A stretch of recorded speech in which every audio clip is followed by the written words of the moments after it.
Today we're going to talk about Saturn going through the houses, and I'm here with Jay. Hi, Jay. Hello. Shall we move on to the first house? Yeah, I guess we've already dipped our toe in that one. Yeah, so the first house is in the eastern horizon, is where the sun rises. So we're talking about new starts, beginnings, initial conditions, and Saturn represents, for example, delays, right? Restrictions.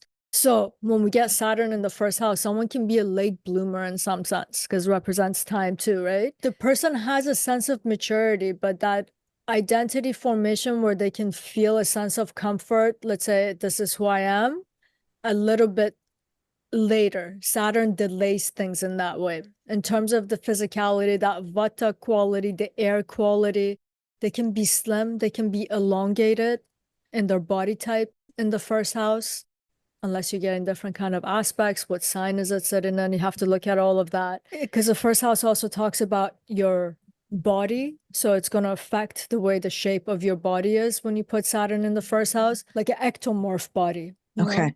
Like a mesomorph, people are very muscular, like Mars and Sun are like mesomorph bodies. They're kind of stocky, they're squared and they're stacked. Yeah. Saturn is long and slim.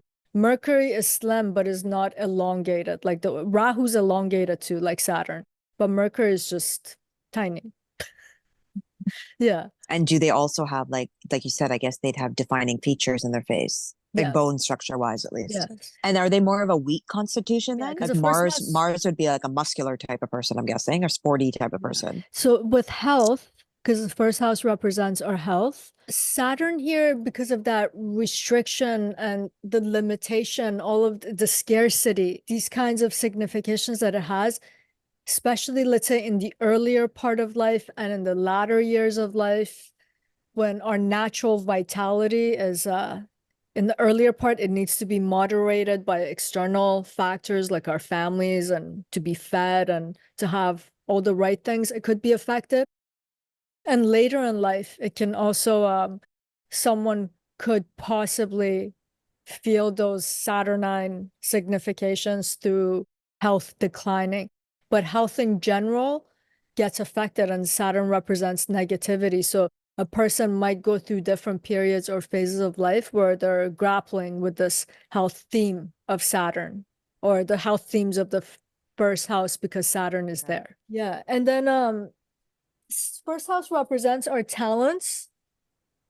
I have heard this so many times in my life, like let's take Van Gogh, for example. He didn't even know he could paint till he was almost 30. So he had that talent, but the talent couldn't unfold itself and reveal itself till later on in life. Some people discover that they're writers at like Paulo Coelho, who wrote The Alchemist. He was in his 50s when he wrote that book.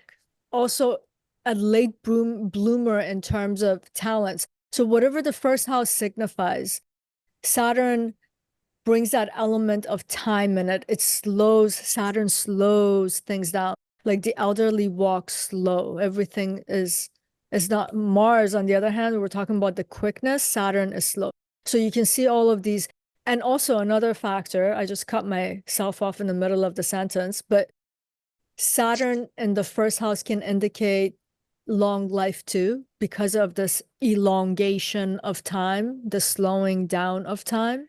So you get all of these factors. Saturn in the first house, people age better than other people because again, Saturn slows things down. And any planet that goes in the first house becomes prominent, unless we're talking about it like a debilitated Saturn with crazy negative aspects on Saturn, then we can start interpreting it different. But as raw interpretation, Saturn, even though it is about aging in the first house, because all the planets get a good slant in the first house, even the body will age slower. The decay process is later.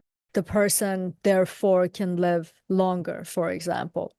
You can get these kinds of signification. The identity of the person is going to be very Saturnine. So you might find this person being pessimistic. You can also find people who are very intelligent in a rational and an objective way. That's where their sense of maturity comes from. Because you tell a non-mature human being some crazy, outrageous conspiracy theory, and they'll be like, really? Oh my God, wow. You tell a person with Saturn in the first house, they'll start asking you questions because they don't trust what you say. They want to understand the rationale behind it. They want to understand why you as a human being have bought into this without further research and evidence. And in that way, they can be critiquing, they can criticize very easy when you have Saturn in the first house.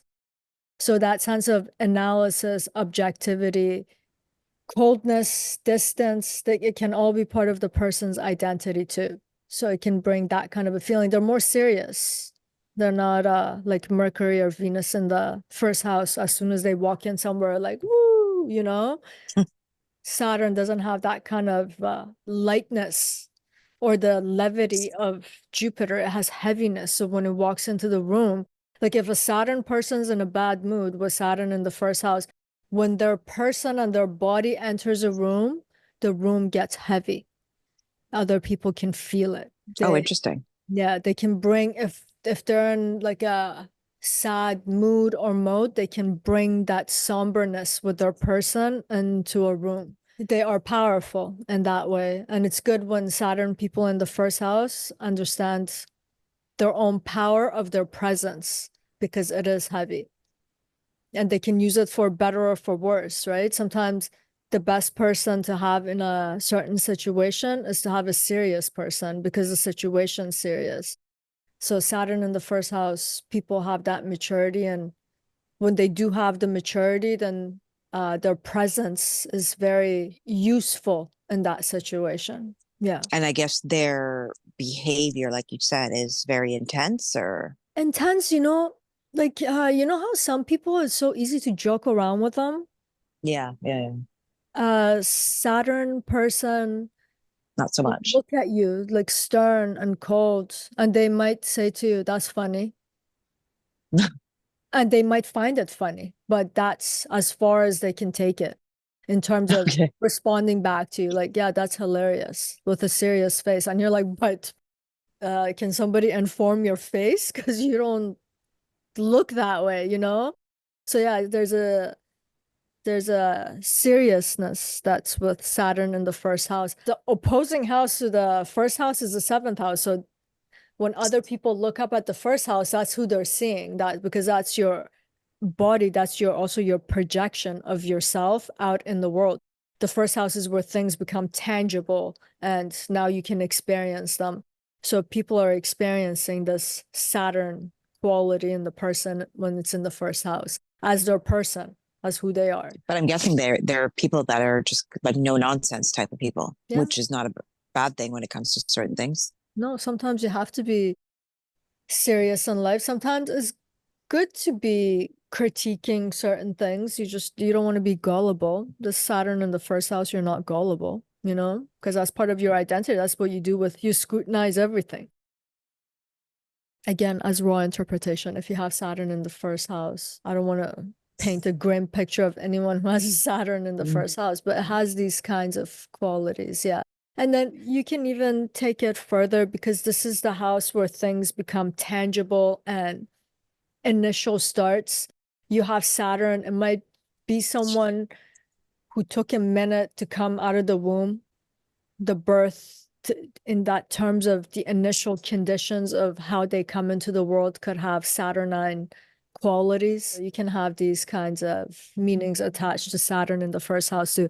But we always have to remember as raw interpretation, when we have a planet in the first house, primarily it's a house where it's prominent, and we have to look at the more positive symbolism of the planet as well as the negative. Whereas some other houses, no matter how you spin it, it just keeps landing on the dissonance rather than the resonance. Okay, so Saturn does have a positive aspect. Yeah, I mean, like living a long life. I mean, yeah, it might suck that someone doesn't figure out their talent at the age of 13, but it's not so bad to figure out at the age of 50 either. And it's giving you a long life. Now and the second half of life where nobody has anything to do and everyone's bored to crap, you're now coming to your life finally. Hmm. That's not a, yeah, maybe it sucked in the first half, but now that it's sucking for everyone else, you're just starting. So that's not a bad thing, right? Not aging No, so yeah. fast and that decay of the body getting slowed down. That means when everyone's dealing with all kinds of problems related to age, you're still kind of being preserved. So Saturn's showing endurance in that sense. That's not a bad thing. If you're an athlete and you're into endurance kind of sports where it requires endurance, not so bad because you're using your body in the first house, right? Yeah. Okay, so it's actually not that bad of a placement. No, it can Saturn will always do its Saturn thing because that's the nature of Saturn. But then when you put it in certain houses, you're like, whoa, this actually benefits the qualities of this house. So were you Therefore, also saying that any planet sitting in the first house in general, in general, yeah, it's prominent yeah, yeah, and will have, it'll you can give it a positive slant. Oh, initial conditions, because anything we start, because let's say you want to do like a horary or like an electional chart for starting something, Mhm. the first house is a very important house to take into consideration. So Saturn being a slow planet, the initial conditions might not always feel optimal. It will have those Saturnine qualities. Like there's scarcity. I don't have enough to start yet. I don't know if I have the time to do it. So the person might, every time they want to start something, they might be grappling with these Saturnine themes. Okay, so it's the difficult start. Yeah. Yeah. It's a slow start. And most of us don't want a slow start. We just want to like jump into it, you know? It's like I have an idea, I want to do it now. Or the person might do it to themselves. They're being pessimistic about their own idea. They keep turning it over, trying to see what might go wrong, or they might over rationalize something. So they're stalling themselves too. They're creating that limitation and boundary, that hindrance for themselves too. So Saturn in the first house could give it these kinds of meanings too. So, shall we move So forward? you said you want to ask me a question. Yeah, you're like, oh, and I Yeah. got to ask you a question. Yeah, I wanted to know what is your liking with Saturn? Oh, okay. Yeah, that's what it Yeah, was. like I said, I actually don't know. I Yeah, in the last, I don't know, few years or longer, yeah, it just became a liking. Became a friend or like I said, I still like a feared yeah, respect, but like yeah, I actually really, to be honest, I don't know. I think after my, like I said, exactly after my 7.5 years, yeah. I think I, for some reason, yeah, just had a real, and I also wondered if it was because it's a prominent planet for me, right? I mean, the degrees are extremely, I think it's at the end, like very end. So I don't know. You know, in some ways, this tradition tells us that we live in the world of Maya, right? Hmm. So when we come into this world, even when we look at ourselves, we have some lofty ideas about who we are and who we should become and who we ought to be. And because of that, we put undue pressure on ourselves. Like when I think back at when I was in my teenage years, the way that I used to think, in my opinion, today, if I were to think that way today, it would be complete stupidity. But because of the naivety, because you don't have that sense of critiquing or being rational, you buy into so many ideas of who you ought to be, and you actually make your life miserable in a lot of ways. But Saturn reveals reality to you in a lot of ways, what the human condition is, what the nature of life is, your own limitation. It shows you these things over time. And then because you realize them, you actually realize your own strength and capacity. And you also get a sense of respect and reverence for life. You know, you start to appreciate all the little things in life. So Saturn, yeah, I can see when someone's gone through their Sati or Saturn return or Saturn opposition, I Saturn. had both. I had my return right before. Yeah. So it brings a certain set of hardships in a person's life where it's like, I'm trying to show you reality. I'm trying to show you what life is really like. This idea that you have about what life is and what you are as this infinite being and infinite possibilities. No, Saturn says no. And then once when we realize and there's a healthy acceptance of certain things and we start working within those bounds, we start to see that I am not as bad as I thought. I am not as imperfect as I thought. Life is actually not as hard as I was making it to be because of those weird illusions that we have about ourselves and what we expect of life. So once when we actually start living within the boundaries of what we're actually capable of doing, life in some ways becomes more enjoyable, at least bearable. When I think about aging, one of the best parts about aging, that sense of realism is actually come in handy. Life is more bearable than it was in my teenage years and early 20s, you know? So second house is located below the eastern horizon. And I was saying the eastern horizon is the first house because that's where the sun rises. Now imagine if the first house is here, the second house is below it. The second house is supporting all the things that are happening in the first house. So your body, your initial start, the conditions of your life, it's the second house that's supporting the first house. And the second house is about our family. It's about knowledge, practical knowledge, how to make money kind of knowledge. It has to do with the kind of sustenance that we have. So it can come to indicate your wealth. It represents nutrition and food. It represents the mouth where we can articulate what we need. So we get the support. Where we eat the food is the mouth. It also represents this. Our true friends that provide us support throughout our lives, lifelong friends are in the second house. Our health is also in the second house in terms of like having sturdy health, because now we're being fed. So we have the nutrition, the health in that kind of a way. And when you put Saturn here, let's start with the most obvious restriction, nutrition, combine these, you can have signification of malnutrition, for example, in the second house, right? Wealth, again, you take the signification of Saturn as restriction. So you can have scarcity of money here. It can denote, for example, poverty here. However, Saturn also represents stinginess. Saturn represents the word I use, common or everyday people. Oh, this does this? This gives me balloons. I think, oh, I wonder, they're just doing like different hand gestures to see what pops up. Come on, do something. Thumbs up, I get fireworks. I don't know. Very inappropriate for Saturn video, but Saturn represents tightness of things. So you're going to tighten the wallet.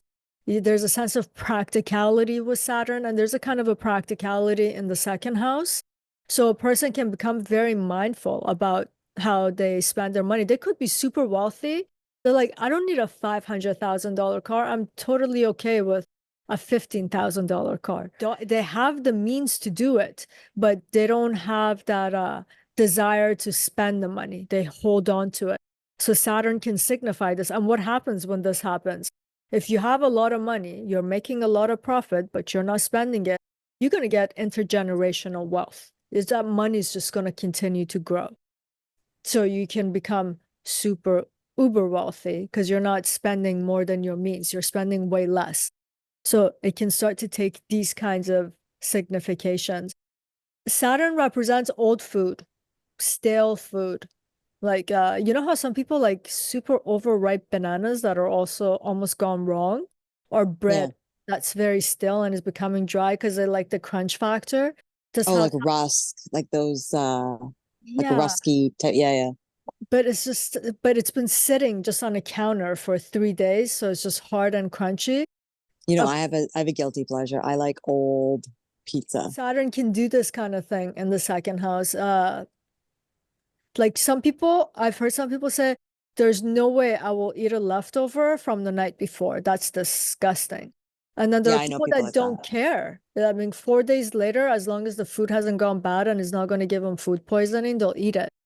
So in some sense, it can even come to represent something so mundane, things that we don't think about when we take the different symbolism of the planet and the house, because it has to do with food and nutrition, and Saturn has to do with old and decaying things. So it can signify even such things. In terms of true friends, the assumption that we can make, like lifelong friends, they will probably be selectivity here. There will be limitations of it. So they might have one person that's their person in terms of that lifelong friend that they would actually trust, because Saturn represents distrust here.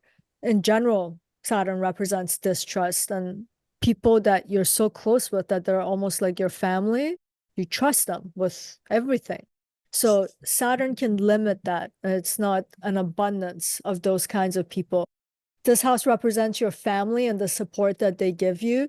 There might be problems with that too. So you might receive coldness.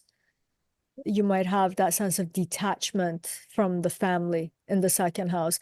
Even if you don't have Saturn in the second house, pay attention to Saturn transiting the second house. When Saturn was transiting my second house, all of these significations became so prominent that it was undeniable. It was unbearable in terms of like scarcity of resources, the coldness and the detachment that was starting to happen in the family. There were so many of so yeah, you don't even have to have this in your chart. Pay attention to the transits too. I mean, it's only going to happen once every 28 and a half years. Does it make a difference though about what sign it's in? Because What looking in it? back, what sign? Of course, yeah. Because I feel, but I can't remember. I should probably look back. I actually feel that when it went through my second house, it was Yes. actually very good, but I don't know. Yeah. Yeah. If it's in a sign that it's a friend sign, for Okay. example, of course, Saturn's gonna get those better signification. For example, Saturn's going through a debilitated sign like Aries, let's say, in the first and in the second house. When it comes to food and nutrition, Saturn in Aries actually creates a sense of recklessness, because Saturn is about fear and Aries has this sense of fearlessness. Saturn becomes weak where it's debilitated because that sign doesn't support the qualities of that planet. So you're going to get some of those Martian qualities where it wants to be reckless and impulsive in that way, and Saturn can't restrict here. And then this is a house of nutrition. Someone could actually start gaining a lot of weight when this happens. Saturn, let's say, goes through exaltation in the sign of Libra in the second house. Someone can actually start restricting their diet. It's like, I'm going to make a decision to eat healthy. They'll actually become healthier. And this is a house of health. They'll make better choices, for example. So, yeah, depends what kind of sign it is, what other planets getting mixed up in the mix in those transits, what dasha is awake, which planet, all of these things will come to shape it and color it in different shades and hues for sure. I guess Moon must be an emotional leader then in the second house. Yes, moon represents emotions, represents one's mind. No, but I'm Mind. saying when it comes to food, like they must be that binge eater, like if they Oh had a yeah, yeah, breakup. yeah. Yeah. Moon's very desirous. Moon fluctuates. So with emotional fluctuation, someone could end up eating Ton of uh ice cream after they had a breakup. or two, depending on how they feel. Everything's Yeah. gauged by that internal landscape, which includes the emotions, one's subjective sense about a situation. Saturn is all about objectivity. The moon is about subjectivity. So yeah, they're gonna operate very different whenever they're in the same house. Yeah, for sure. Could the second house also, is it only food or could it be like alcohol, cigarettes, illicit substances, like indulgence in that or no? It doesn't indicate those things, but whatever you can consume through your mouth, Hmm. it could fit into so let's say you have an oral fixation, like they say a lot of aspects of smoking, yes, nicotine, you're addicted to it, but you're also addicted to that hand to mouth. And then, that's why people say, I miss the act of smoking, even though I don't feel like I need it physically. Yeah. Yeah, anything related to the mouth is represented by the second house. Okay. So it could actually even be that. Yeah. Okay. But having a But it Saturn there doesn't then is, represent tobacco or alcohol. For example, that's Rahu, isn't it? yeah. And also Jupiter can represent alcohol. The 12th house can represent alcohol. Yeah, tobacco or the nodes are related. Smoking of anything. Okay, but in general, having a Saturn there then would kind of restrict you from overindulging. in Yes, anything. yes. Let's say someone's going through, because the second house also represents your voice. Saturn could give one a kind of a raspy, older kind of a voice. Mhm. Saturn can it's developing your own voice, being able to utilize your voice to express what you need as support. Saturn can hinder that part of it. Too slow to voice what it is that you need for support. Yeah, you can get all of these kinds of indications in the second house. But another resonance between Saturn and the second house represents practical knowledge. Saturn represents practical matters. Some people actually don't have the practicality and the rationality to solve, let's say, their financial issues. When you get Saturn here, Saturn knows how to budget. Saturn knows how to get out of a bad situation and create a sense of security through that practical aspect of it. So you can get these kinds of significations too. Like if Saturn's in good condition in the second house, it can denote wealth for the reason I was explaining just a minute ago. Oh, if it's in an exalted position. It's exalted in a friend sign, it's receiving good aspects. It's just the flow of the chart is good. The person is not going to be a indulgent, overspending person. They're more keen on, let's say, buying a house and putting their money in a fixed asset that's going to be making them profit than to go on a trip and just enjoy it because they want a life experience that they will remember. Saturn's like, no, I rather go even through the hardship of not having that experience and actually invest this money or go through the hardship. It's okay. In a debilitated sign, it's like you're saying, giving the example of Aries, it would be just careless. Like I'm just going to go and party. Okay. I'm gonna go spend it. Like I made $5,000 this month. Ooh, look at those pair of boots. I really love those. They're 4,000. I'll go and buy the boots. Then I'll figure it out later. This person is gonna be in problem in every aspect of their life. That's how that sense of practicality is not there. The rational and the objective decision making is not there. So yeah, Saturn is a sign of Aries can make it reckless in that way. Yeah. Okay, so I'm guessing somebody with an Aries sign there, sadly, is not going to be, it's going to be quite reckless. They're gonna have to learn those Saturnine lessons. Like, okay. Yeah, they're going to have to learn control through the hard way, I guess. And it's gonna be hard, right? It's unpleasant for someone who has Saturn supported in the second house. It doesn't feel like such a harsh sacrifice to put your money in savings, but for someone who's acting reckless or they're impulsive, to know they have money but they can't spend it, it brings those qualities of Saturn. I feel restricted, I feel limited, I feel tormented. So yeah, they're going to struggle. Even if they have the money, the feeling of it is not good. And that is something that one just has to grapple with or learn how to negotiate with it. Or not have the money and then go through the stress of being without. Yeah, so it might actually could just cause like an anxiety and then. Yeah, and then talking about feelings, Saturn is sadness, depressed, repressed. Saturn's tamasic in his nature, is about inertia, is lazy. So when it comes to a good signification of that laziness and inertia in the second house, you don't have the desire to spend money. You might even have to go grocery shopping and spend the money on food, but you just don't feel like going. You're like, I don't want to go. I'd rather just be at home.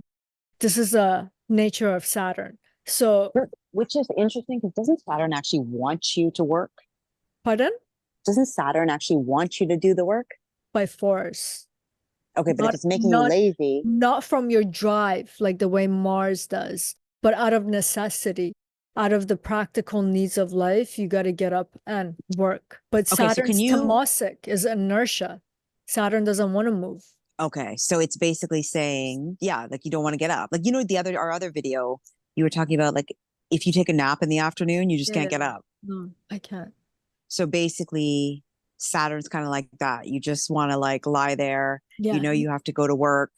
you You get into don't a want to. state of inertia. You can't get out of it. Okay, but you're forced to. Then how are you forced to? Just because basically some issue happens and you need to deal with it. What do you mean? When I do get up, for example? out of a Well, I'm just going to give you balancing. my exact, It's like, my I'll just give you, Mars. It's not Saturn that's making me get up, right? okay. You leave it up No, to, but doesn't Saturn force you to have to do the work? yeah, because you have to choose between a hardship, like work as in like making income. When they say Saturn is work, is Hmm. about the practicality of life to be able to just live. This is what money is for a lot of people, right? A lot of people don't work because they love their work, but it's just if I want to stay alive and keep myself and my family alive, I have to do something that I might not even necessarily like. Like the word work, we look at it in terms of like I love my work, but work is something that's necessary to make something work. Otherwise, you get that very destructive aspect of Saturn, which is decay and death, right?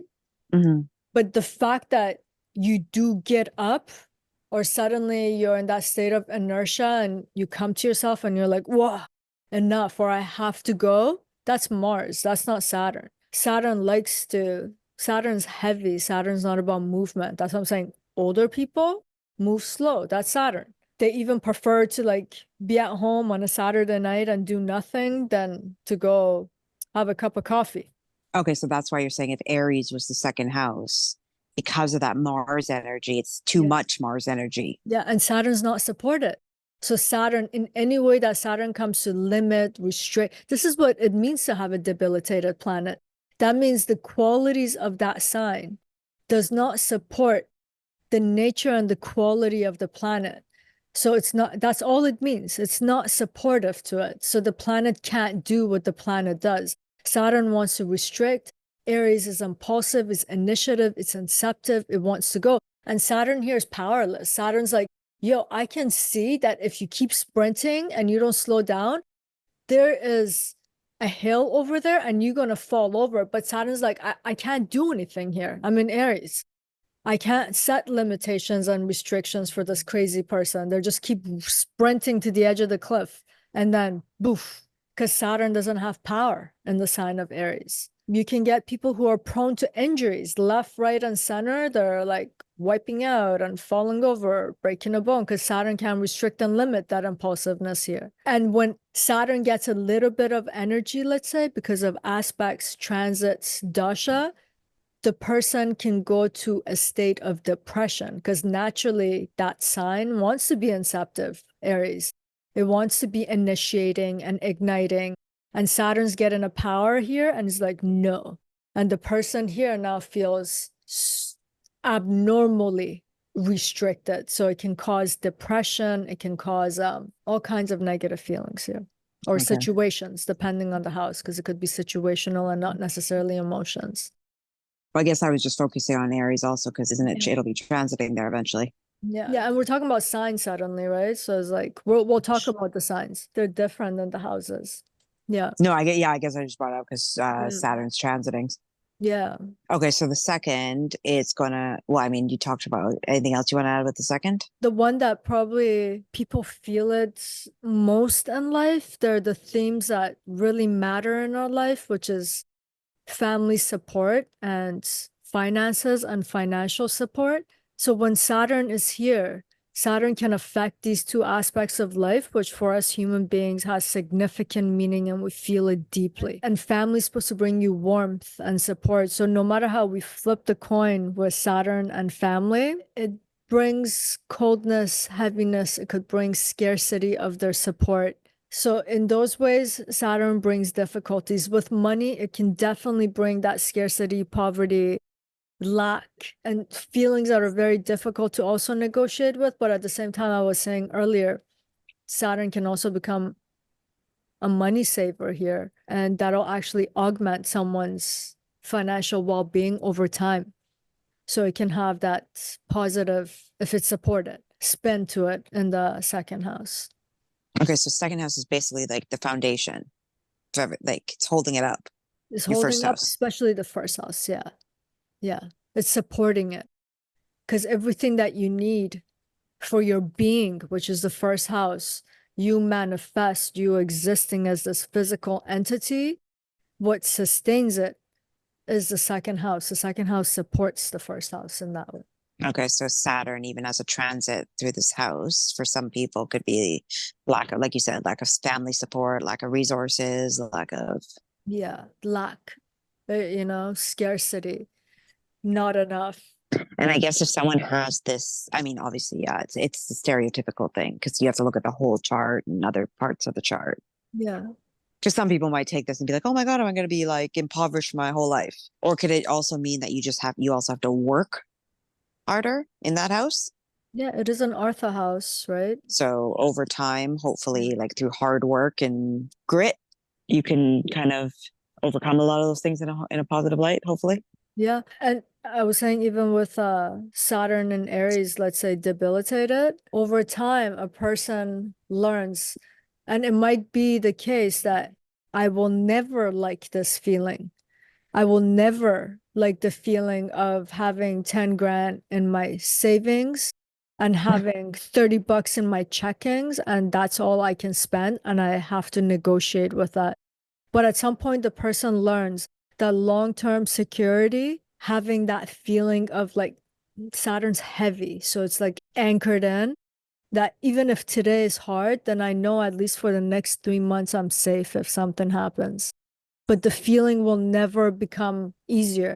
That endurance of Saturn becomes about enduring that harsh feeling and eventually being okay that there is a harsh feeling. A lot of times in life, we have to learn that. Like something will never be pleasant, but the unpleasantness of it is contributing to some other aspect of life where its absence would be much harder than this harsh feeling of the moment. Hmm. So that's maturity. That's understanding time. One of the problems that we have when we're super young, we don't have a perspective about time. Is instant gratification. Now, I want to be it now. I want to do it now. But with maturity, you learn like you just got to hold it right now for the greater good of the rest of your life. This is very hard to comprehend when you're young. But when you understand that, that's a definition of maturity. Yeah. That's what Saturn's about. So even when Saturn's in bad condition, a person will hopefully, some people never do, but hopefully someone will learn that because that's what Saturn can do in a positive way of interpreting it. But it Okay, still doesn't feel good because it's Saturn. so even though it hopefully kind of gets better or matured with time, Mhm. they're still gonna still feel that risk. Like it sucks that I have to put this in savings. Yeah. I'm telling you, like with aging, there comes some great understandings and benefits, but in a lot of ways, it sucks because it limits you. Yeah. It's when your joints hurt, when you have arthritis, when someone's had a stroke and a heart attack, it's because that body is just going through that deterioration. Yeah. Even getting a cup of water is painful. It's not in itself is not enjoyable, but at the same time, you've learned so much. Your eyes are wide open. You see certain things. So yeah, it's a Saturn in itself is never going to feel good. But through those Saturnine qualities, we learn certain things about life that are some of the most valuable lessons. Because Yeah. that's the condition of being human. That's the human condition. Something we refuse to accept at the beginning, but Saturn forces us to see it and accept it and deal with it and grapple with it, endure it. And I guess from a family standpoint, Yeah. is it that they should just kind of realize they're not going to get that support? Don't we sometimes have to do that? You hear Yeah. people say too, it's like, I love my family, but I need to keep a boundary with them. Hmm. Boundary, it's separation, that coldness, detachment, being objective. Let me not be emotional with these people, even though I love them, because they bring certain hardships that's unbearable. But and people who have to do that, talking about that Saturnine quality, to not be close to your family, to not have that emotional support and support it's hard too. You're like almost choosing the lesser evil. They Yeah. both suck, but it's just you choose something that feels less sucky. That's why I mean Saturn will always be hard. Saturn will never feel lovely like Venus. It'll never feel like good fortune and lucky like the way Jupiter does. But at the same time, it's because of his objectivity, is giving you a certain kind of a discernment. You're like, I only have two choices in life. And I have to endure anyway. I'm just gonna choose the lesser evil. That's And all this, I it guess, is. could be even if Saturn is technically aspecting that second house. Yeah, and Saturn has special aspects. So third, seventh, and 10th. So if Saturn is sitting in the second house, so Mhm. it's going to have its special aspects on fourth house, eighth house, and 12th house. We have to take these Saturn's aspects itself is very strong. And then other planets have special aspects, or they just might be in a sextile, trine, square. So yeah, we have to take all of these into consideration. It's going to affect Saturn greatly. But Saturn in the second house in general, like the trines of the second house, and they're the Artha houses, they're talking about the money making and the wealth making aspect of life. So we also have to look at these kinds of house to house dynamics also. Saturn aspect, Saturn's giving, receiving, yeah, all of it. Yeah. Okay. That's why No, I guess astrology is so complicated in because there's terms so of many like layers. there's so many layers. It's like a formula with 1,000 different parts, and you just gotta like one by one figure it out. And then when you get really good at it, just with one glance, because your brain has done it so much, it's like Is when that you what you learn the did the other day yeah, that's or what last happens. week? Yeah. Yeah, that's what happens because once you had enough practice with one glance, it's like the back of your brain is like a calculator, just doing all the calculations. And then Because you you definitely just didn't have enough time.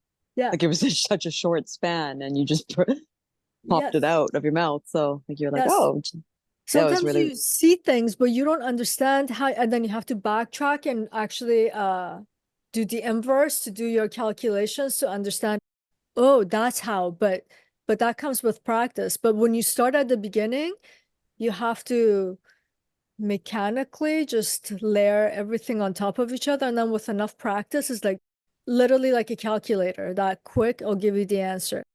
But at the beginning, it's like doing it by hand, it takes a minute. But that's what's so beautiful about the system too. yeah, no, it's quite amazing because I Yeah. yeah, firsthand experience Yeah. from the other definitely last week. Or was it last week or whatever? It's like 2 weeks. Um, maybe it's 2 weeks now. Yeah, it was just like an instant Yeah. you were able to see something. So yeah, I guess that takes it's with Practice. your practice and years of experience. Yeah. Yeah. But something in the back has just become accustomed to like do calculations. Mhm. But you could do it too by just methodically going through. And I think when people say it takes a lot of intuition to do astrology, this is an aspect of it, and the intuition will get stronger. What we call intuition, because what that is pattern recognition. Just recognize a pattern and compute. Anything else we need to add? I think that's good. No, I think we're good. So We're good. Thank you for today's conversation. And that's it for today. Much love. Till next time.